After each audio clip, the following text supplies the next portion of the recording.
Y estamos con Juan Cheput, miembro del núcleo directivo de Peruanos por el Cambio, del núcleo político, digámoslo así, y congresista electo, miembro del futuro Congreso que comenzará el 28 de julio. Juan, buenas noches, ¿qué tal? Muy buenas noches, Jaime. Bueno, ¿cuál es tu impresión acerca de la aceptación que ha hecho finalmente Keiko Fujimori? No esperaba menos de Keiko. Ella ha demostrado ser una lideresa que obviamente al disputar el balotaje con nosotros ha demostrado no solamente que ha trabajado a lo largo de estos 5 años intensamente para conformar un partido, sino que hizo una serie de compromisos con la democracia, con el régimen democrático, que se han manifestado en las expresiones del día de hoy, al reconocer el resultado electoral. Desde ese punto de vista, saludo su actitud, la de su partido, y sobre todo el hecho de entender que es importante establecer vínculos comunes alrededor de una agenda legislativa, que es lo que se va a tener que hacer en el próximo Congreso. Bueno, acabas de decir que ella hizo cambios importantes en su conversión a la democracia o algo así has expresado. Lo manifestó a lo largo de toda la campaña. Ella hizo compromisos Pero eso públicos. no se le reconoció, digamos, a ella desde el otro lado lo que se le dijo era que iba a implantar una dictadura, en buena cuenta. Es que se tenía que manifestar en hechos concretos, y un hecho concreto es el de hoy, con una fuerza parlamentaria de 73 personas. En una campaña, el problema que hubo fue que una vez obtenido ese número mayoritario, sus propios parlamentarios empezaron a hablar de que las leyes iban a salir por un tubo, que no necesitaban escuchar a las minorías. Es decir, ellos generaron las condiciones para que uno presintiera que podría haber una actitud autoritaria. Entonces la responsabilidad fue de ellos en un inicio, pero ahora cuando vemos que ella se manifiesta de esta manera, entendiendo que la situación en el futuro va a obligar a ambas fuerzas políticas a conversar, pues simplemente es saludable. Y ese gesto me parece loable, ¿no? Ahora, de su declaración del día se desprende que ellos van a ser, bueno, de hecho, ella ha anunciado que van a ser oposición responsable, ha dicho, pero ha señalado que lo siguiente: el país ha sido testigo de una campaña que promovió un enfrentamiento entre peruanos que buscó y logró despertar odios y fanatismos, sentimientos que resienten la democracia, pero a pesar de esa resistencia dominada por los promotores, es decir, 2 veces mencionó la palabra odio. Y conversando con ellos uno percibe que hay una sensibilidad, están muy dolidos, digamos, de alguna manera por los agravios recibidos, sobre todo lo que tiene que ver con un narcoestado, narcotraficantes, dicen que se les ha dicho pues narcotraficantes, y efectivamente el propio Pedro Pablo Kuczynski les ha dicho, ¿no? No queremos el narcoestado que nos va a matar a todos, etcétera, etcétera. Todo el mundo. Entonces, se han dicho cosas de tal magnitud que uno se pregunta si efectivamente para conseguir, digamos, un ambiente más distendido, un trabajo más productivo entre ejecutivo y legislativo, ¿no sería bueno realmente pedir disculpas? Bueno, en primer lugar, todavía Keiko no ha exigido disculpas, ¿no? No lo ha manifestado el día de hoy, y desde ese punto de vista es algo que tendríamos que procesar tanto en Peruanos por el Cambio como en Fuerza Popular. Ella no ha hecho un pedido público de disculpas. Fue bien difícil que haga un pedido público, no, porque entonces eso sería interpretado como una especie de, digamos, de sine qua non. Si no me da disculpas, yo no trabajo. Claro, no, pero tampoco lo he expresado a través de su vocero. Yo he tenido oportunidad de hablar con algunas personas importantes de esa agrupación, en la cual hay un sentimiento de voltear la página y mirar hacia adelante. A veces la propia exigencia de disculpas dificulta cualquier tipo de entendimiento. Yo creo que estamos frente a una fuerza política que, con la madurez del caso y teniendo presencia en el escenario nacional desde el año 1990, entiende que una campaña electoral puede llevar a cimas de agresividad verbal, que no necesariamente deben mantenerse cuando uno ya es gobierno y el otro oposición. Que ella señale que es oposición me parece natural, como yo voy a ser congresista oficialista y Peruanos por el Cambio una bancada oficialista, ellos también se ubican en el espectro opositor. Yo espero que algunas señales que ha dado el día de hoy no generen mayor conflicto en el futuro. Por ejemplo, la agenda legislativa. Es un instrumento importante. Antes de pasar a eso, Juan, para culminar la parte anterior, en las 2 entrevistas que le han hecho a Pedro Pablo Kuczynski, 2 medios completamente, que no, digamos, que tú no podrías vincular con el fujimorismo de ninguna manera, le han preguntado si no va a pedir disculpas. Es decir, de alguna manera hay la percepción de que algo así allanaría muchísimo, mejoraría tremendamente las relaciones, en fin, sería muy práctico, muy bueno para la democracia, para mejorar las relaciones, ¿no? En ese sentido deberían pensarlo bien, porque no pierden nada pidiendo disculpas, no pierde nada y al contrario es una señal de grandeza, ¿no? Por supuesto, nosotros no estamos planteando esto como un escollo para cualquier tipo de conversación, no tendríamos inconveniente en señalar públicamente que se ha llegado a extremos. Inclusive durante la campaña hemos lamentado algunas frases sin que se llegue a solicitar de parte de ellos algún tipo de exigencia en ese sentido. Si nosotros entendemos que tanto en Fuerza Popular como en Peruanos por el Cambio hay personajes de Estado, pues obviamente cualquier tipo de expresión que lleve a dejar de lado los intereses particulares y priorizar los intereses nacionales nos puede llevar en algún momento a expresar nuestras disculpas, no habría ningún caso. Pero al día de hoy es algo que, si bien es cierto, se está planteando a través de distintos voceros, no es algo que se haya discutido colectivamente. Tú eres vocero, ¿no es cierto?, de la... No, tú no puedes, digamos, ofrecer disculpas. No, porque yo soy vocero, pero soy la expresión de un acuerdo colectivo. Yo no me refiero a título individual. Yo tendría primero que conversar con la Comisión Política y obviamente con Pedro Pablo Kuczynski, si es que esta es la posición del partido. Al día de hoy, como te digo, ese tema se está tratando de manera aislada, pero no tendríamos ningún inconveniente en procesarlo de manera más profunda. Si es que ese es el caso, pues tenemos que reconocer que al frente hay 73 parlamentarios, una mayoría formidable para la historia del Perú político. Entonces es preciso dar algunas señales para un entendimiento en aras del país. Aún más, yo considero que habiendo puntos comunes en los planes de gobierno, se podría trabajar articuladamente, y si esto exige un planteamiento como el que ha señalado de ofrecer disculpas, pues no habría mayor reparo en ello. Correcto, interesante, me parece. El tema de cuál va a ser la conducta, digamos, de Fuerza Popular en el Congreso y la relación con la minoría en el Congreso y con el Ejecutivo, ¿no? Ella ha dicho hoy día que vamos a hacer una oposición responsable. Ha dicho, tenemos una agenda legislativa que propondremos al Congreso para su aprobación, con los principales puntos de nuestro plan de gobierno. O sea que, de acuerdo, eso es lo que me preocupa a mí. ¿Por qué? En el siguiente sentido, la agenda legislativa es un instrumento colectivo en el cual aparecen las prioridades del Parlamento como consecuencia de su ejecución o de su discusión. Pero si la agenda legislativa, por la mayoría que tienen, se convierte en la expresión política del plan de gobierno de Fuerza Popular, pues va a haber un encontronazo con el Ejecutivo, en el sentido que el Ejecutivo tiene capacidad de observar las leyes que vengan de un Congreso en el cual ellos, por tener esa mayoría, pueden empezar a colocar uno tras otro proyectos, una serie de leyes, ¿no? Si se va a llegar a ese enfrentamiento, allí sí tendríamos un problema. Pero si más bien ellos plantean como elemento de discusión su plan de gobierno y se llega a un acuerdo para conformar una agenda legislativa en la cual haya concordancia con lo que dicen otras fuerzas políticas como consecuencia del debate, pues simplemente no habría mayor problema. Pero si es su plan de gobierno, nuestro plan de gobierno, en palabras de Keiko Fujimori, al final eso termina en una ley y la ley si no es conveniente para el país, va a terminar siendo observada, o si va en sentido contrario a lo que plantea el Ejecutivo. Eso es lo que se tiene que evitar.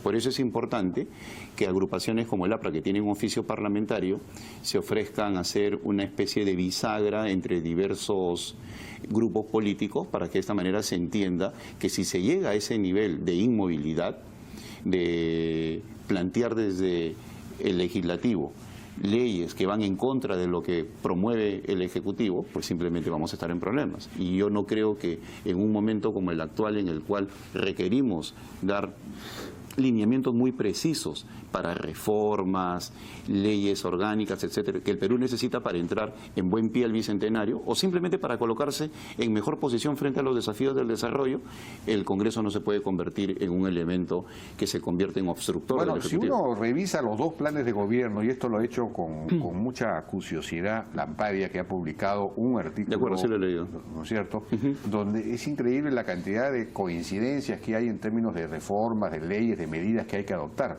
Hay otros temas en los que se difiere, por ejemplo, en el asunto de reducir los impuestos, en fin, pero hay una serie de reformas que se podrían llevar adelante compatibilizando, digamos, simplemente con una mínima coordinación, porque son más o menos las mismas propuestas. En el aspecto económico creo que sí.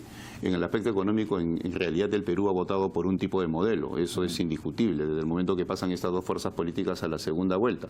Pero en otros elementos, en otros puntos, como el de seguridad, pueden haber algún tipo de discrepancia. Pero también hay coincidencias, ¿sabes? Revisando, también hay bastantes coincidencias. Efectivamente, pero yo espero por eso que cuando Keiko se refiere a nuestro plan de gobierno no esté poniendo una pica en Flandes en el sentido de que se impone lo que nosotros hagamos. Espero que no sea una señal en ese sentido. No, yo lo interpreto como que de ninguna, digamos, lo que está diciendo de alguna manera es no vamos a dar facultades legislativas. Cualquier proyecto de ley que quiera hacer aprobar el Ejecutivo tiene que enviarlo al Congreso y se discutirá en el Congreso y confrontado con nuestra propia agenda. Eso es un poco, me imagino, que es lo que está diciendo. Claro, y ¿no? si se trata de eso, el único problema va por los tiempos que maneja el Parlamento versus las necesidades y urgencias que puede tener el Ejecutivo. El tema ya sería temporal más que institucional. La dinámica... Hay que concertar una agenda, digamos. Claro, la dinámica de la facultad legislativa es que el gobierno se compromete a hacer las cosas más rápido. ¿No? Lo que podría tener un tiempo parlamentario de 2 legislaturas, es decir, 1 año, si es delegada la facultad al Poder Ejecutivo, en 2 o 3 meses podríamos tener resultados. Entonces, en ese caso no está yendo contra el orden institucional y me parece saludable, pero los tiempos, las necesidades, la exigencia de la sociedad en relación a algunos proyectos de ley es lo que estaría en cuestión. Entonces, ahí viene otro problema, que ellos lo tienen que analizar. Si la ciudadanía se da cuenta que por este tipo de exigencias, medidas importantes en el ámbito económico o de seguridad, se demoran o se traban, la perjudicada va a ser Keiko Fujimori, por demorarse. Entonces hay que tener mucho cuidado. Yo entiendo esto como un gesto de muy buena voluntad, pero el realismo político la puede llevar a ella a entender que hay 8,5 millones de personas, como bien ha señalado, detrás de ella. Y que por lo tanto, si esa población empieza a entender que la obstrucción viene del Congreso, con una falta de eficacia que no es otra cosa que la discusión en comisiones, etcétera, etcétera, le atribuyen, una falta de eficacia a lo que es la dinámica parlamentaria común a través de las comisiones, el pleno, la discusión, pues simplemente la culpable va a ser ella. Entonces, creo yo que cuando vea esa realidad no van a convertir tampoco en algo inclaudicable el hecho de que no otorguen facultades. La idea es solicitar facultades legislativas para algunos temas. No lo sé, yo estoy analizando lo que ella ha señalado el día de hoy. No sé si el presidente electo Kuczynski, una vez ya en el ejercicio, plantee facultades. De acá al 28 de julio va a haber un interregno en el cual obviamente vamos a tener que conversar. Y si se dan las condiciones para exigir facultades, no vamos a meter en un papelón al próximo presidente de la República solicitando facultades y siendo denegadas por el Congreso. Tenemos que previamente hacer nuestra tarea para la búsqueda de votos, pues obviamente se solicitará. Me imagino que Pedro Pablo Kuczynski va a buscar una reunión con Keiko Fujimori lo más pronto posible, supongo. A título personal, yo espero que esa se dé y creo que el tiempo sería una vez que el Jurado Nacional de Elecciones ya indique que Pedro Pablo Kuczynski es el próximo presidente del Perú con todas las formalidades. Creo que esa conversación es indispensable. Claro. Y no creo yo que exista de parte de ninguno de los dos protagonistas de esa jornada algún ánimo de no reunirse. Yo creo que en el fondo van a tener que reunirse por el bien del Perú. Evidentemente, no, sí, pues efectivamente va a ser un trabajo inédito, ¿no? Esta concertación entre dos fuerzas, esta concertación, digamos, de una agenda de puntos de trabajo, una suerte de acuerdo. Como tú señalabas hoy día en tu artículo, una cohabitación a la peruana. Yo le cambiaría eso nada más, ¿no? Porque lamentablemente nuestro régimen semipresidencialista se presta a una serie de cosas. Tal vez una situación como esta, la de tener un parlamento mayoritario y un ejecutivo con una bancada minoritaria, debe llevar también a pensar, si empezamos a discutir sobre el régimen que tenemos, que por tener un poco de la Constitución española, un poco de la Constitución colombiana, etcétera, etcétera, es un híbrido que al final en situaciones como esta se vuelve complejo gobernar. Sí, pues. Y no podemos hablar de una figura como la cohabitación, en la cual el Congreso podría poner al presidente del Consejo de Ministros y no habría mayor problema. Si estuviéramos en Francia, así habría sido. Así habría sido. Pero Pablo Kuczynski hubiera tenido que invitar a Fuerza Popular a poner el presidente como jefe de gobierno. Como jefe de gobierno. Así es, ¿no? Y no habría mayor discusión. Sería lo que quiere el pueblo. Pero en este caso, como es un híbrido y no se sabe por dónde va, viene el voto de confianza, etcétera, etcétera, estamos en esta discusión que muchas veces es discutir como el sexo de los ángeles. Claro. Bueno, aquí esto ha sido interpretado claramente por Fuerza Popular en el sentido de que como tenemos la mayoría del Congreso, el pueblo nos ha encargado a nosotros dar las leyes y por eso vamos a atender nuestra agenda legislativa. Eso es lo que está diciendo. Pero ahí surge la figura del veto del Ejecutivo.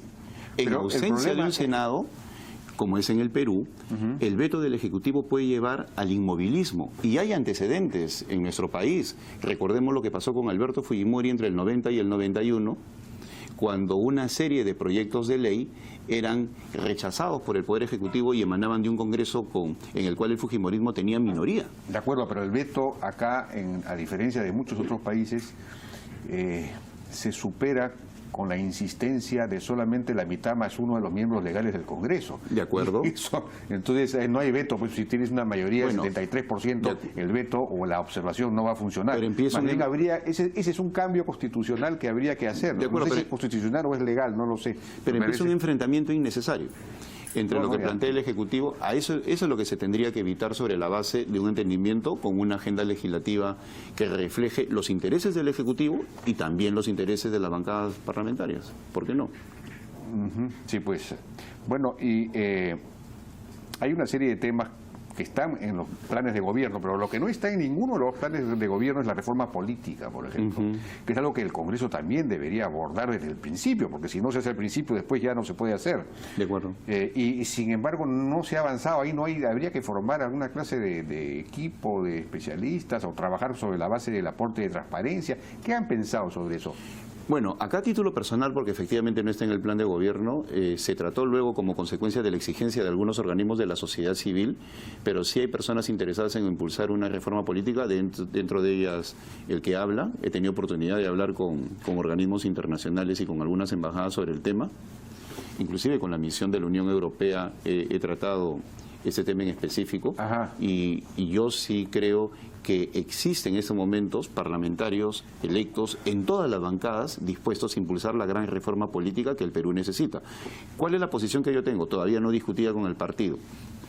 Para evitar un desgaste innecesario o un tema de acumulación de tiempos en el Congreso, creo que se tiene que convocar a un grupo de especialistas para que trabajen el tema tal y como se ha hecho en los parlamentos peruanos antes, sobre tópicos que requieren cierto nivel de especialización. Claro. Ese insumo ya sería discutido por las comisiones pertinentes sobre la base de un trabajo ya elaborado, ya específico, ya en mano de eruditos, que nos permita a nosotros ya discutir los aspectos políticos y de esa manera mejorar la productividad del legislativo. Pero sí coincido contigo en que es algo que se tiene que hacer desde la primera legislatura.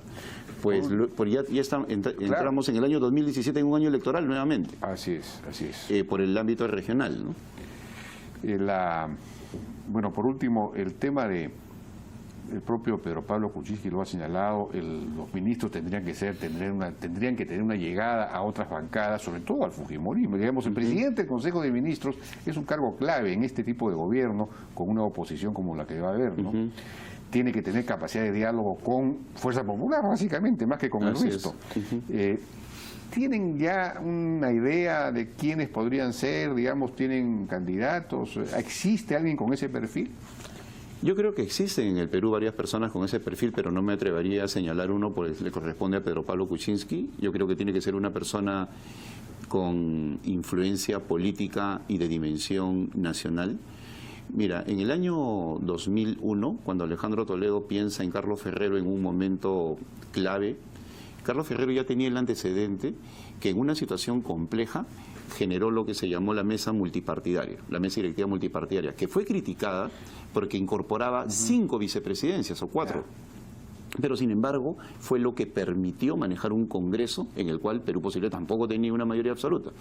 Entonces generó las condiciones para darle la gobernanza al Congreso y de esa manera la gobernabilidad al gobierno, lo cual permitió conducirse a Alejandro Toledo. Hoy en día necesitamos de un presidente del Consejo de Ministros que pueda tender vínculos a la bancada, que genere respetabilidad y obviamente tenga un manejo político adecuado, pues va a tener que convencer a una mayoría que inicialmente al menos está planteando ciertas exigencias en materia legislativa. El tema de las facultades, por ejemplo, es algo que va a tener que labrar, que tejer el próximo presidente del Consejo de Ministros. Y si no tiene muñeca política, pues simplemente va a ser bien difícil lograrlo. Bien, Juan Cheput, muchísimas gracias, pues suerte en todos estos empeños. Muchas gracias por el deseo. Que las cosas salgan todas bien. Vamos a una pausa y regresamos ahora con nuestros invitados del Jurado Nacional de Elecciones y de la OMPE.